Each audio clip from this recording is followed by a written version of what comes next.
बिस्मिल्लाहिर्रहमानिर्रहीम। अस्सलाम वालेकुम students, I hope you all are. So students, previous lecture में हमने फर्स्ट 5 एलिमेंट्स के यूजेस पढ़े थे। आज हम पढ़ेंगे नेक्स्ट 4 एलिमेंट्स के यूजेस। आज जो एलिमेंट्स हम पढ़ेंगे वो हैं carbon, nitrogen, hydrogen and oxygen and topic is on page number 46 of your text book. Carbon is a non metal, ये एक नॉन मेटल है। इसमें नॉन मेटल की प्रॉपर्टीज़ पाई जाती हैं। It occur in several forms, ये मुख्तलिफ फॉर्म्स में पाया जाता है, जैसे कि डायमंड, वो भी कार्बन की ही एक फॉर्म है। ग्रेफाइट, जो आपकी पेंसिल्स के में यूज़ होती हैं, ग्रेफाइट, वो भी कार्बन है। तो ये डिफरेंट फॉर्म्स में पाया जाता है। इसके अलावा चारकोल वगैरह, ये सब कार्बन की फॉर्म्स हैं different. It is found in living tissues, तमाम लिविंग टिश्यूज़ में कार्बन पाया जाता है। एज अ फ्यूल के तौर पर इस्तेमाल किया जाता है ये, जैसे कि कोल, चारकोल वगैरह, इसको हम बर्न करते हैं और इसमें से हीट वगैरह रिलीज़ होती है जिसको हम यूज़ करते हैं। तो ये एज अ फ्यूल यूज़ करते हैं इसको to get energy from these carbon materials. Coal, charcoal वगैरह कार्बन की ही फॉर्म्स हैं, तो इनको हम एज अ फ्यूल इस्तेमाल करते हैं, इसको बर्न करते हैं, उसमें से एनर्जी रिलीज़ होती है in the form of heat. उसको फिर हम इस्तेमाल करते हैं डिफरेंट पर्पसेस के लिए। इन पेंसिल लेड, पेंसिल्स में जो इस्तेमाल होता है ग्रेफाइट, वो भी कार्बन की ही एक फॉर्म है। इसके अलावा इसको ज्वेलरी बनाने के लिए भी इस्तेमाल किया जाता है, कटिंग के लिए भी इस्तेमाल किया जाता है। जैसे कि डायमंड को हम यूज़ कर सकते हैं to cut glasses, glass cut करने के लिए, मिरर वगैरह कट करने के लिए, ड्रिलिंग करने के लिए यूज़ किया जाता है, पॉलिशिंग के लिए भी हम यूज़ करते हैं कार्बन को। नाइट्रोजन गैस फॉर्म में प्रेजेंट होती है, ये नाइट्रोजन गैस जो एयर में प्रेजेंट होती है। Forms plant and animal protein, इसके अलावा इस नाइट्रोजन गैस का इस्तेमाल प्लांट्स करते हैं प्रोटीन बनाने के लिए, और एनिमल्स की बॉडी में भी नाइट्रोजन इन्वॉल्व होता है टू मेक प्रोटीन्स। फर्टिलाइज़र्स, खाद बनाने के लिए फर्टिलाइज़र मुख्तलिफ़ किस्म के होते हैं, इसमें मुख्तलिफ़ एलिमेंट्स का इस्तेमाल किया जाता है। नाइट्रोजन फर्टिलाइज़र्स भी होते हैं जिसमें नाइट्रोजन का इस्तेमाल करके खाद बनाई जाती है, क्योंकि पौधों को नाइट्रोजन की ज़रूरत होती है, तो वो नाइट्रोजन को इस्तेमाल करते हैं पौधे प्रोटीन्स बनाने के लिए। तो फर्टिलाइज़र्स बनाने में नाइट्रोजन का इस्तेमाल किया जाता है। फॉर कूलिंग के लिए भी यूज़ किया जाता है नाइट्रोजन को, लेकिन लिक्विड फॉर्म में नाइट्रोजन होती है, नाइट्रोजन गैस नहीं। नाइट्रोजन गैस को लिक्विड में कन्वर्ट किया जाता है और उसको कूलिंग के लिए इस्तेमाल किया जाता है। जैसे कि आपने देखा होगा डिफरेंट रेस्टोरेंट्स वगैरह में आइसक्रीम्स वगैरह या कुछ और डिशेस होती हैं जिसमें आप उसको खाते हैं तो उसमें से स्मोक निकलती है वाइट कलर की। वो स्मोक इसलिए निकलती है क्योंकि उसमें लिक्विड नाइट्रोजन उन्होंने ऐड की होती है, वो स्मोक प्रोड्यूस करती है वाइट कलर की।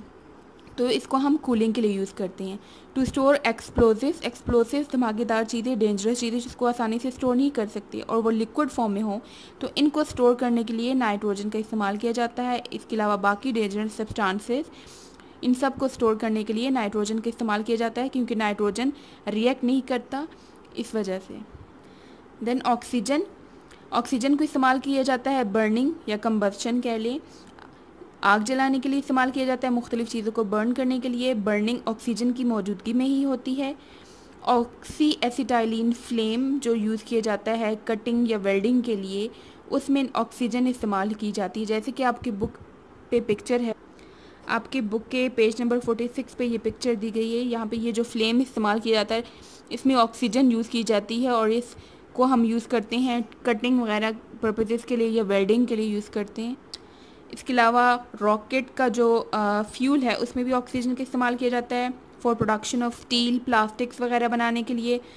इन रिस्पायरेशन एक प्रोसेस होता है जो लिविंग ऑर्गेनिजम्स, जानदार जो चीज़ें होती हैं उनकी बॉडी के अंदर ये प्रोसेस होता है।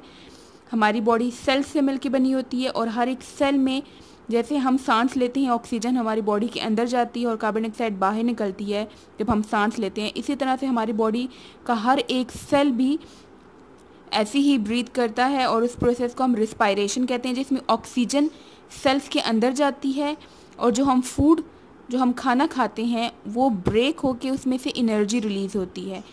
तो ये जो प्रोसेस है जिसमें ऑक्सीजन की मौजूदगी में फूड ब्रेक होकर एनर्जी रिलीज़ होती है सेल्स के अंदर, उस प्रोसेस को रिस्पायरेशन कहते हैं और ये ऑक्सीजन की मौजूदगी में भी होती है। टू ब्रीथ इन फायर, अगर कहीं पे आग लगी हो, या हॉस्पिटल्स वगैरह, स्पेस क्राफ्ट, स्पेस जो खला होती है वहाँ पे ऑक्सीजन ही मौजूद होती है, तो ऑक्सीजन सिलेंडर्स का इस्तेमाल किया जाता है सांस लेने के लिए। अंडर वाटर, पानी के अंदर जब जाते हैं तो ऑक्सीजन टैंक्स का इस्तेमाल किया जाता है, ऑक्सीजन सिलेंडर्स को यूज़ करते हैं सांस लेने के लिए। So the last element is hydrogen. Hydrogen भी गैस फॉर्म में प्रेजेंट होती है, इसको यूज़ किया जाता है रॉकेट फ्यूल्स में, एज अ रॉकेट फ्यूल इस्तेमाल किया जाता है इसको। फ्यूल वो चीज़ होती है जिसको बर्न करके एनर्जी रिलीज़ की जाती है, एनर्जी लेते हैं, हीट लेते हैं, तो रॉकेट के अंदर जो फ्यूल इस्तेमाल होता है वो हाइड्रोजन को यूज़ करके। इन मेकिंग मार्जरीन कहते हैं, ये भी यूज़ किया जाता है एज अ फूड, जैसे कि बटर, मक्खन इस्तेमाल किया जाता है, वैसे ही ये भी वैसी एक चीज़ है जो कि हाइड्रोजन को यूज़ करके इस्तेमाल की जाती है, और ये हेल्दी फूड है। आपके बुक के पेज नंबर 46 पे ये जो पिक्चर दी गई है ये है मार्जरीन की, तो इसको मक्खन की जगह भी इस्तेमाल किया जाता है, और ये हेल्दी फूड होता है। इसके अलावा अमोनिया गैस है, उसमें भी हाइड्रोजन का इस्तेमाल किया जाता है for processing of crude oil. Crude oil में मुख्तलिफ़ चीज़ों का मिक्सचर होता है, उन सब सब्सटेंसेस को अलग करने के लिए हाइड्रोजन का इस्तेमाल किया जाता है, तो उसको इस प्रोसेस को हम कहते हैं प्रोसेसिंग ऑफ क्रूड ऑयल। इस क्रूड ऑयल में मुख्तलिफ सब्सटेंसेस होती हैं, उन सब को अलग अलग करना, इसको कहते हैं प्रोसेसिंग ऑफ क्रूड ऑयल, और इसमें हाइड्रोजन गैस का इस्तेमाल किया जाता है। आपके बुक का एक्सरसाइज क्वेश्चन नंबर 5 है, what is an alloy considered to be a mixture and not a compound. Sorry, this is not what, ये वाई है कि why is an alloy consider to be a mixture and not a compound, कि alloy को हम mixture क्यों consider करते हैं, compound क्यों नहीं कहते।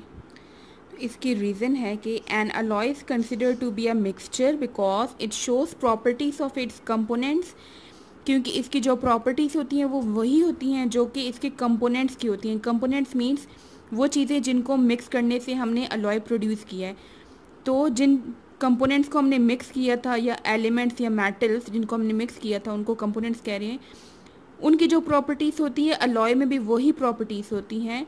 It has variable composition, composition means कि मुख्तलिफ चीज़ों से मिलकर बना होता है, and it is formed by mixing substances which do not react chemically, और इनको बनाया कैसे गया है, सब्सटेंसेस को मिक्स करके बनाया गया है जो कि आपस में केमिकली नहीं रिएक्ट करती। अगर केमिकल रिएक्ट कर जाए तो फिर वो कंपाउंड होता है, क्योंकि ये केमिकली रिएक्ट नहीं कर रही इसलिए इनको मिक्सचर कहते हैं। आपका आज का होमवर्क है, read the topic on page 46, write and learn exercise question number 5 on your neat book. See you next time, अल्लाह हाफिज़।